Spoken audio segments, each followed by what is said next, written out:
You can go. TeenWitch out of CC, Texas. What do you do? I make music. Okay, cool. How old are you? 25. What made you do music? Shit, I've been making music since I was like 13. I used to play drums.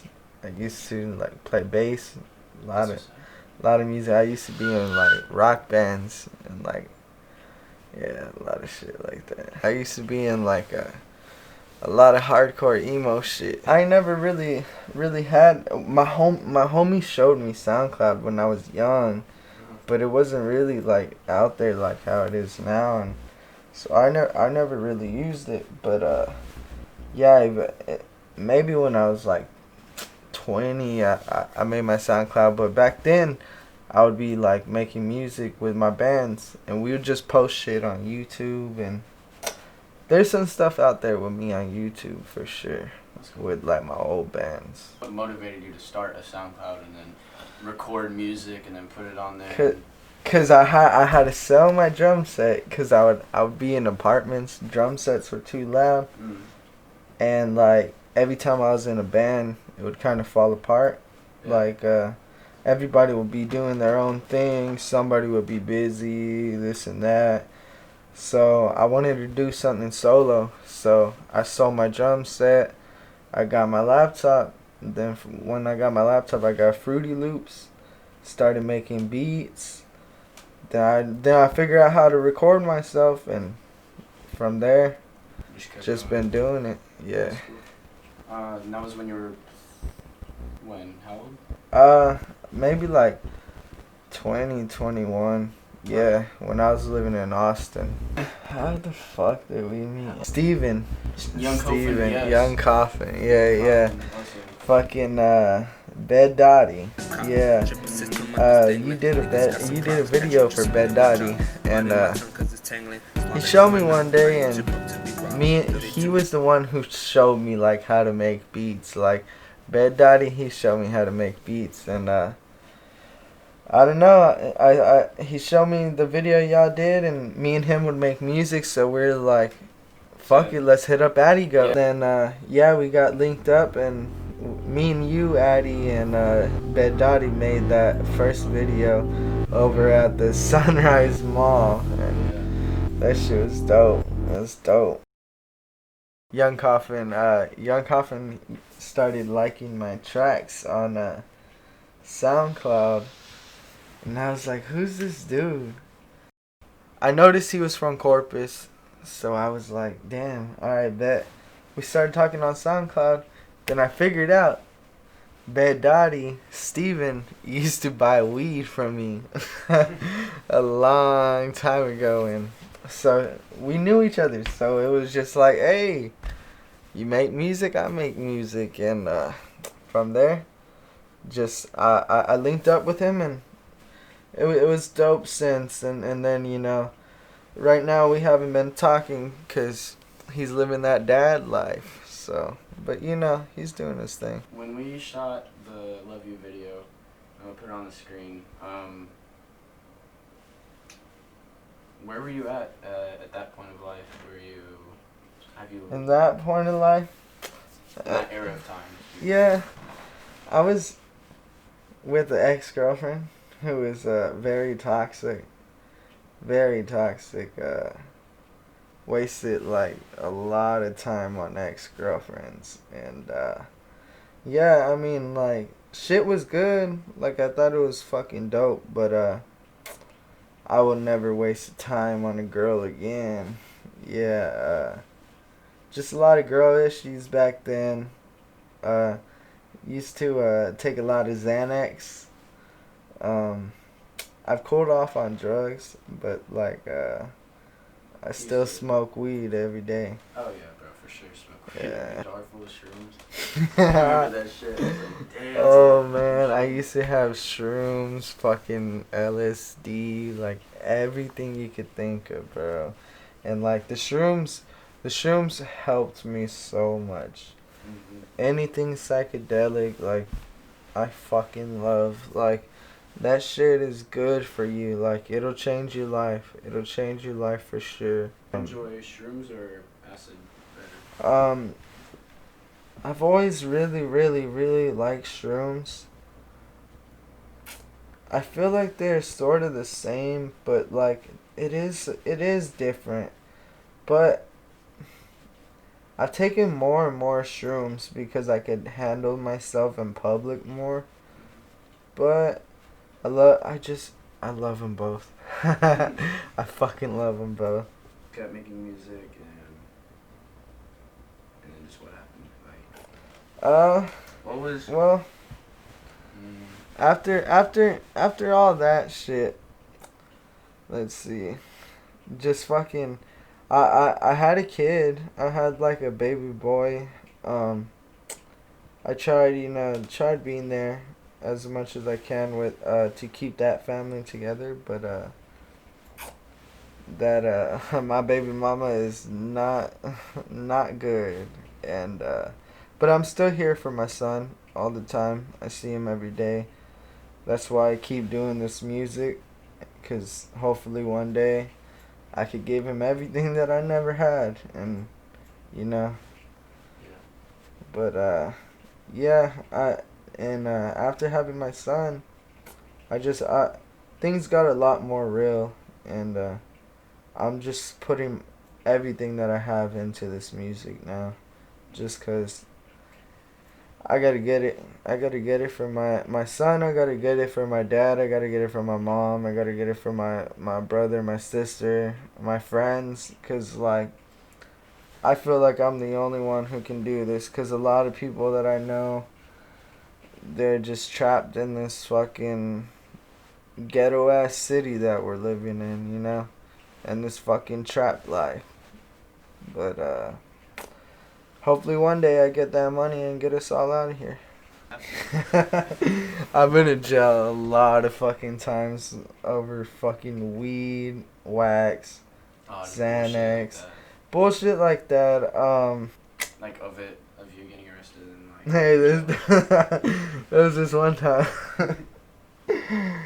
This man, it's just an easy story, but some dude owed me money, ran up to his house. He didn't want to. He didn't want to pay me.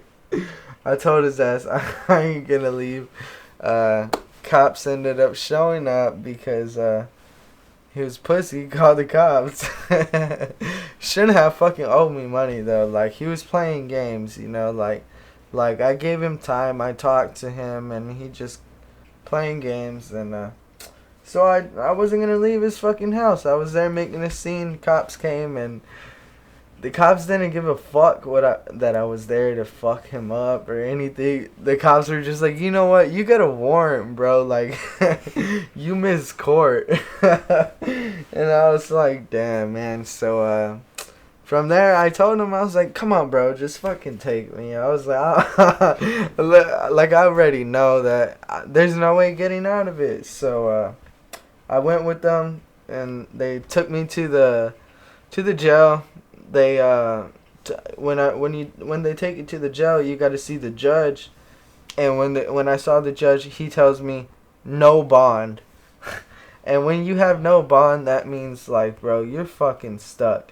So all because of that stupid ass day, I get caught with the cops, get taken down, I get a no bond, and I end up locked up in the annex for a little bit, but How was that?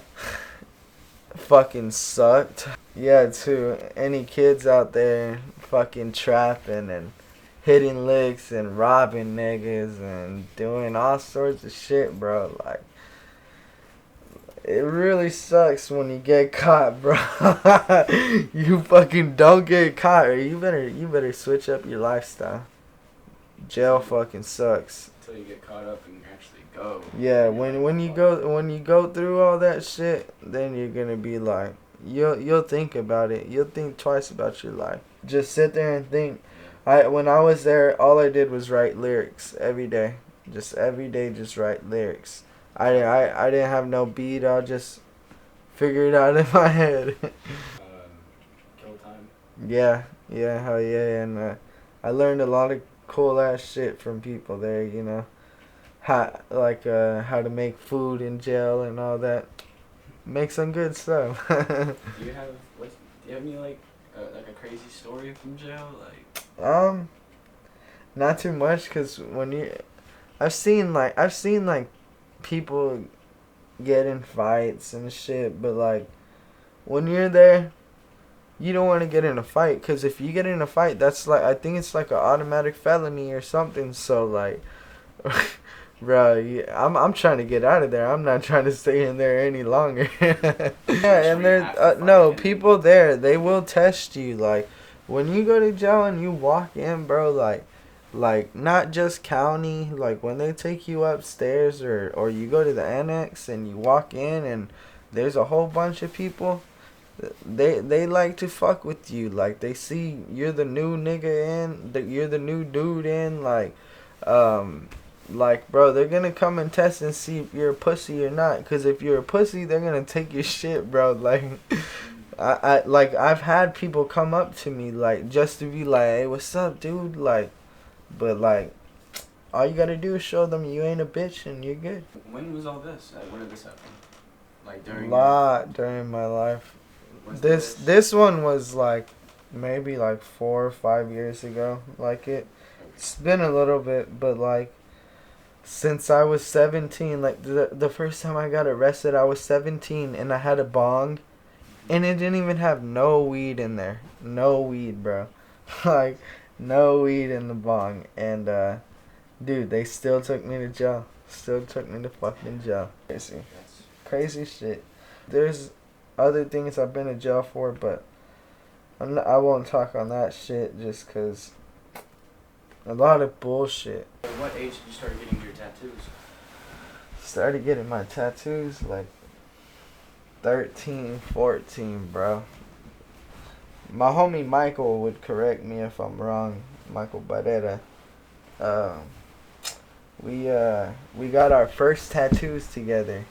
We went and got our tattoos on our chest, some diamonds, and I felt like I was a rebel at that time. I thought I was gonna be a fucking rock star, bro. Like, I used to skateboard every fucking day, like, every day. Like, that was my fucking life. Like, I tried to play football in middle school, and I would go and go, but then my homies would be skateboarding, and I was like, you know what? Fuck this football, bro. I'm gonna go skate. And, yeah, I guess living that skateboard rockstar lifestyle, I was like, I want some tattoos. Figured out that first tattoo. Me and my homie got it. Since then, I started getting them. I would try to hide them from my parents. Like, yeah, like I that's why I did the chest, so I could wear shirts, and eventually I started doing a little more. Went to my leg, and then I went to my arm. I got my mom's name and my dad's name with some roses, and like, so then right then and there I was like, fuck, bro, like, I guess it's time to wear baseball tees. And eventually, like, my cousins and shit would snitch on me, and my dad would ask me all the time. My dad's real old school. He's from Mexico. Like, I'm half white too, so like, that's where I get that that white vibe from. But my dad, he's old school, so he would trip on the tattoos. One night, came home real late. He fucking saw me come home and came in my room. Fucking, I was unbuttoning my shirt, and he busted my door down, and he saw that. He grabbed me by the neck, put me on the wall. Oh man! But then, ever since then, you know, they don't really trip. My brother, my fucking sister, everybody's covered in tattoos now. Now I just have them all over. One of my favorite ones is the Jason from Friday the 13th. I have it right here on my arm, and I have a zero skateboards skull right here too. And My very, very, very favorite tattoo is Frank from Donnie Darko, the bunny. And Donnie Darko, that's my favorite movie ever. My favorite movie. Religion status. What do you feel about it? This is very opinionated. Demons are real. Like, demons are real as fuck. I never gave a fuck about religion, like, at all. Like, my family, like, my dad, he's religious. I couldn't even tell you what he is, because that's how much I don't even care about religion. But, like, I know, like, it matters to people, and I'm not trying to offend anybody, but that's how I feel. It doesn't bother me. Like, I don't live my life based on any religion. I live my life the way I want to live my life. There was a point in time where I was real into fucking, like, heavy fucking, just like satanic ass music and like black metal. Yeah, and like, I don't know. I thought I seen like the devil, like, I don't know, the devil shit. It was like attractive to me. Like, I like that shit. I like seeing the 666. I like seeing fucking pentagrams, fucking. Cause of Thrasher and Death Wish and all that shit from skateboarding, and then the bands and all that, and like I don't know, I liked it, and I liked the image of the demonic shit, and it's fucking lit, but like, demons, if you bring them into your life, like, they're fucking real. I've had some crazy experiences with demons, and ever since then, like, I don't really try to talk about anything demonic, anything like that. I don't know if there's a God. I don't know if there's a devil. But I know there's some fucking freaky fucking shit out here, bro. But me, I don't know nothing about religion, and that's just me. That's just me being real. I don't really believe in shit, but I know fucking demons are real. Demons are fucking real, bro. So growing up, I never really partied ever. Like, I would skate, listen to music. I would smoke weed a little bit here and there, but never really. And so there was a point in time where I took shrooms when I was like maybe 17, and once I took those shrooms, I don't know, maybe my mind started opening up more, and I started feeling like better, like, basically, I just start smoking weed, you know, like, I start doing whatever I want, like, then, like, I would take fucking Xanax, I would take fucking, oh, bro, I fell in love with drugs, like, like, so anytime someone was around me, and they're like, hey, Matt, like, you want some coke, like, I'm like, fuck it, like, let's go, like, hey, Matt, you want a Molly, hey, Matt, like, here's a lower tab, here's a Percocet, like, anything, bro, like, I would just be down, and, like, it, like, the Xanax and the lower tabs and all that shit, they're downers, they'll get you down as fuck, and, like, those definitely made my life really dark. I did a lot of crazy shit that I regret, but I mean, that was just me learning life, like, so I don't really regret shit, but, like, I know it's bad. I know I shouldn't have been doing that. I fucking done everything. Anything you could think of. I fucking smoked heroin out of, like, a dab rigs, like, I fucking snorted ice, like, like, anything you could think of, and, like, I've never really got too bad off of it, but I've experienced it all, and, like, I feel like drugs are really bad, but if you limit yourself, you'll be okay, but, like, they're fucking bad. They're really fucking bad. It'll fuck up your life. And my advice from all the drugs that I did, stay away from the downers. Like, downers would, like, keep you down. Like, they will keep you down. That's what they are, bro. Like, they'll keep you down and keep you making no money. Like, and that's not me saying, oh, go get the uppers and you'll make money. It's just like, bro, like, downers are really fucking bad. Uppers, you'll feel good for a while, but then you're just gonna keep needing more and more and more and more, and you're gonna get addicted. I'm addicted to fucking weed. Like, that's the only fucking thing I'm addicted to. I mean, I gotta smoke. I gotta fucking smoke. Nowadays, like, I try not to do anything else, but, like, if it's around, like, I'm gonna do it, but, like, not like before. Not like before. I did like a tab of LSD last week, and that was amazing. Like, LSD and shrooms, those would change your life. Self-awareness.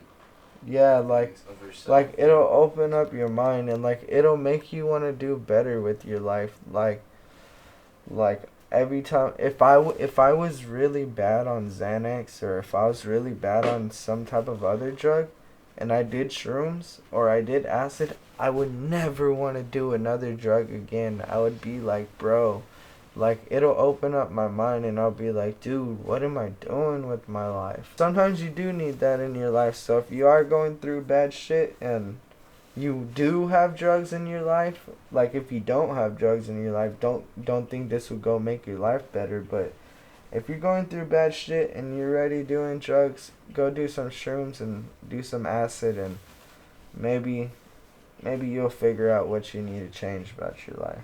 If you were to... Heroin, I feel like maybe I would have to shoot it up to, like, really, really, really feel like that. But, like, the heroin was good. Like, I did feel, like, out of body. Like, I mean, but, like, I felt like a fucking zombie. Like, I couldn't walk. So, like, after that, I didn't really want to ever do it again. I did do it. I did smoke it a couple more times with one of my homies. And, it wasn't as intense as that first time where I was like a zombie. But I still would never want to do that again. With the ice, I can see why people get addicted, because, like, bro, you will be up for days, and, like, you'll get creative as fuck, but, like, bro, you'll be tweaking. You'll be up all night. You'll be up for days. The only downside is it's just you come down. And Yeah, like, when you come down, when you come down, you're gonna be like, fuck, like, I hate life, and you're gonna be like, you're gonna feel like you need more. Like, then that's what happens. You fucking start doing drugs, you're gonna keep needing more and more and more. When I started recording, I started in Austin.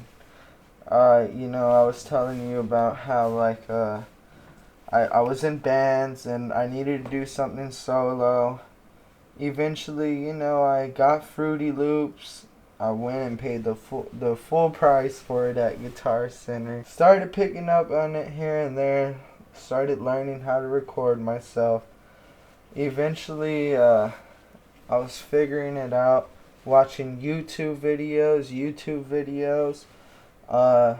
Started picking up on beats. Got all the equipment I needed. I moved back to Corpus. Did that, like, every day, recording myself in my dad's backyard, in the shed, anywhere I could, you know, go to my friend's house, record.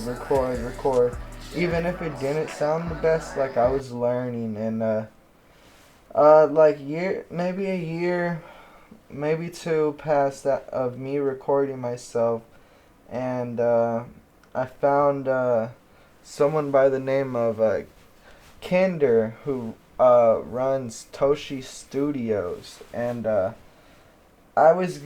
first I was just gonna send him my tracks, like, so he can mix and master them, but I saw his studio, like, prices wasn't too expensive to go over there, so I ended up just saying, you know what, let me go record a couple tracks over there and see how it goes. And I had the first session over there. I met one of my really good friends, Scotty, Maverick, and I met Kinder, and that changed my life, started recording tracks there as much as possible.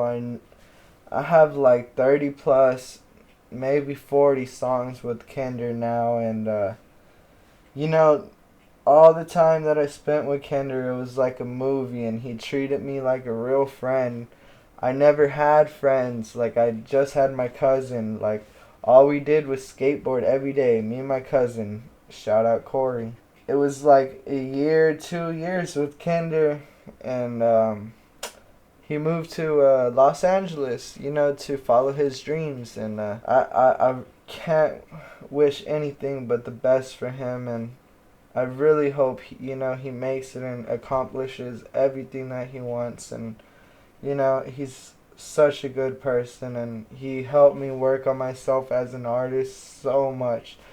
Every time I went to the studio, like, I wanted to impress Kinder, like he was the only one there, like, who I knew who knew about music, because I didn't know anybody. And just seeing like his reaction on the songs that I made, seeing if he liked it, seeing if he didn't like it, what he thought, it really helped me so much. And I miss that dude now that he's gone, but yeah, he left, and we're still in contact. I still talk to him. He still mixes my tracks, everything. Eventually I'm going out there, but when he left, I was like, fuck, what am I gonna do? I guess I'm gonna go back to like recording my own stuff, and I'm gonna send it to him. But weeks passed, and I met this dude named Wicked Wody through Kinder, and I had a session one night at Kinder's, and Wicked Wody stopped by, and AddyGoat was shooting photos for me, and basically that's how I got introduced to Wicked Wody.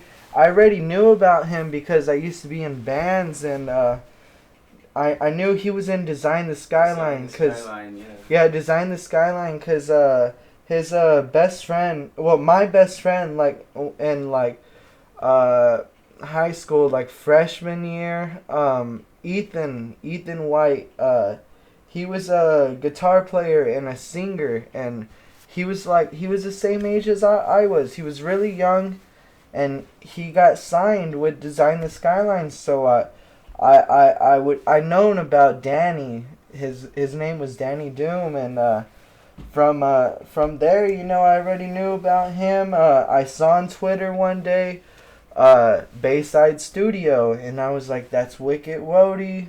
I met him a couple times. I knew him from Design the Skyline, so I didn't know where I was gonna go after Toshi. I messaged Wody on Twitter, and I was one of the first persons to message him, and so he was like, I'll give you a free studio session, come on by, bro. I came by, I made a song, he shot a video. Ever since then, it's been Bayside and Toshi Studios, and I have a homie that I record with too called Saint Love. He's really good too. But yeah, now I'm still here in Corpus, recording with Bayside, recording with Saint Love. Next month I should be going out to see Kinder. Can't wait for that. But yeah, I'm gonna see where it goes from here. How did you get to homelessness, and how was it? Homelessness, for sure drugs, and for sure wanting to experience life. And like I do have family that can look out for me, but like it was just me wanting to, go and do my own thing, and everybody around me was real judgmental, even though, they're doing their own things and doing their own wrongs. I put myself in that position. I would sell a lot of drugs.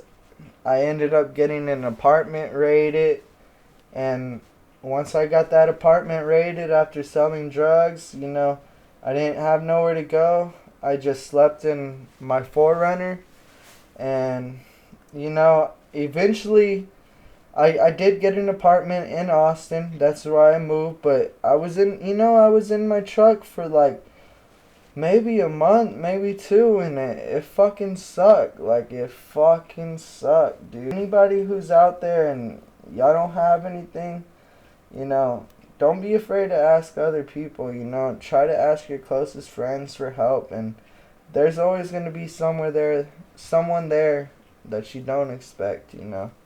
And always reach out for help, like, even if you're like, because I know me, I'm like, fuck everybody, I'm gonna do it alone. Sometimes you need help, don't be afraid. So, in a couple days, hopefully this week or so, me and AddyGoat's gonna film a video called Cocaine Kisses, and Wait, Cocaine Castles? No, it's Cocaine Kisses, right? I think it's Cocaine. It's Cocaine Castles. No, it's Cocaine Kisses. Bruh. How to? Because unless you wanted to film Cocaine Castles, we gotta check it.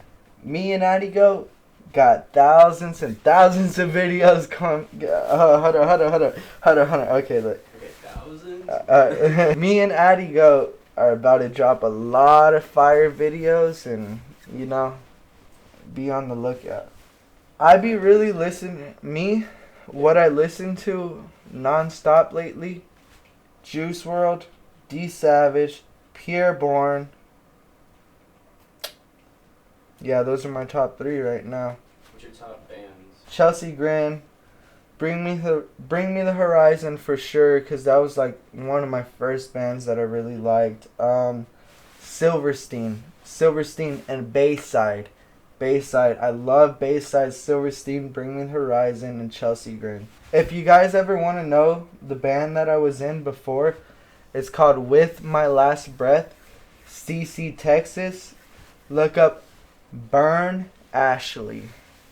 Or I'll talk a little bit like that. Yeah, but I won't get too deep. But yeah, all right. To all you kids out there that think love is everything, 'cause I've been there. Ever since I was in high school, middle school, I had to have a girlfriend. Like, I don't know why. I couldn't be alone.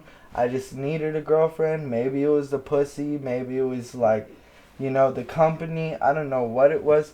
But that's not the fucking way to go. Like, I know, like, you might like this girl a lot. You don't want to see her with someone else. But, like, bro, focus on yourself. 'Cause I've wasted so much of my time on these girls who are so toxic, and every girl that I meet, like, they don't show me any different. And like, I know there are girls out there who are different, but I've yet to meet them. Word of advice, like, don't trust these hoes. Focus on yourself, 'cause if you don't focus on yourself, you're gonna get nowhere. Focus on yourself, get yourself some money, and then focus on the girl. Right. If I didn't have music and I didn't start trapping and all that, and I don't sell anymore, like, I really don't. I have really close people to me, really close people who do sell still, but I stay away from that. But if I did not start making this music, who knows, maybe I would still be in bands. But if I wasn't in a band, I feel like I would just be a normal fucking robot. 'Cause I mean, I was working in the oil field, you know, I was making good money, like, as a rigger. I wish I could go back to that, but I like to smoke weed. I do, if I don't get money from this music, which I don't need money for me, I need money for my son, I need money for my daughters, I need money for my sister, my mom, everybody close to me.